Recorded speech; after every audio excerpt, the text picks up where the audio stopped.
जिया जून एकादशी यानी 1 साल तक एकादशी का व्रत करना होता है। और इसी एकादशी के बीच में कौन कौन सा भोजन करना चाहिए और कौन कौन सी चीजों का दान करना चाहिए।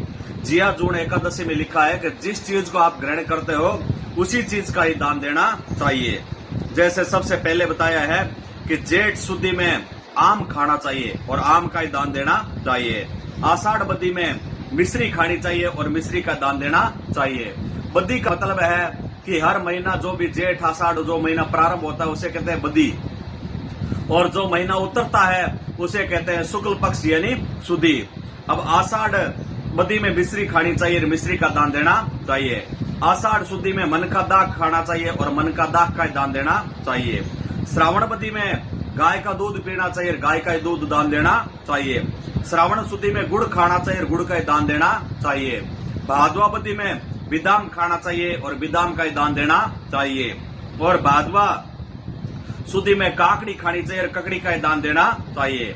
आसोज बदी में तिलकुटा खाना चाहिए, तिलकुटा का दान देना चाहिए। आसोज शुद्धि में यानी मणिचो खाना चाहिए और मणिचो का दान देना चाहिए। काती बदी में केला खाना चाहिए और केले का दान देना चाहिए। कार्तिक शुद्धि में काचर खाने चाहिए और काचर का दान देना चाहिए।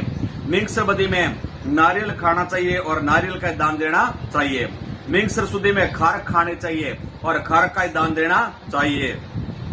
पो बदी में तिल पापड़ी खानी चाहिए और तिल पापड़ी का दान देना चाहिए। पो शुद्धि में यानी जिस गाय के पीछे टोगड़ी होती है उसका दूध पीना चाहिए और वही दूध का दान देना चाहिए। माघ बदी में पेड़े खाने चाहिए और पेड़े का दान देना चाहिए।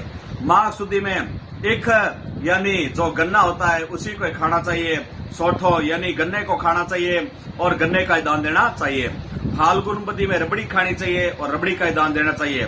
फाल्गुन शुद्धि में आंवला खाना चाहिए और आंवले का दान देना चाहिए। चैत बदी में चिरंजी खानी चाहिए और चिरंजी का दान देना चाहिए। चैत शुद्धि में लौंग खाना चाहिए और लौंग का दान देना चाहिए। वैशाख बदी में खरबूजा खाना चाहिए और खरबूजे का दान देना चाहिए। वैशाख शुद्धि में बील खानी चाहिए और बील का दान देना चाहिए। जेठ बदी में तरबूज खाना चाहिए और तरबूजों का दान देना चाहिए। यदि अधिक मास हो तो अधिक मास में यानी जो महीना लगता है बदी में यानी बदी में गौमूत्र पीना चाहिए और गौमूत्र का दान देना चाहिए। और अधिक मास शुद्धि में तुलसी खानी चाहिए और तुलसी का दान देना चाहिए। और ये सारी चीजें हर एक महीने के एकादशी को ग्रहण करना चाहिए और इन्हीं चीजों का दान देना चाहिए। और ये जिया जून एकादशी के व्रत के बारे में बताया गया है।